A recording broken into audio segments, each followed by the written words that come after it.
Hello বন্ধুরা, সকালে ভাতটা বসাই দিলাম, দিয়ে আলু পেঁয়াজ রসুন সোয়াবিন রান্না করার জন্য কাটটা নিলাম।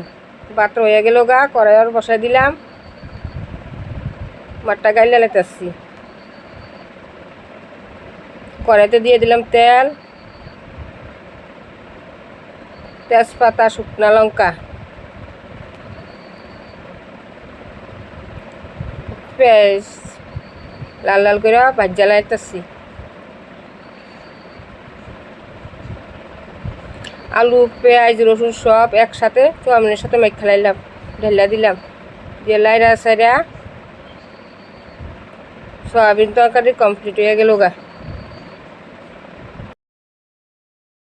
রান্না টান্না সাইরা স্নান টান করে তোমাদেরকে দেখাবো কি কি রান্না করছি। ভাত, ডিম সিদ্ধ, সয়াবিন তরকারি আর টক, গরম তো এই জন্য।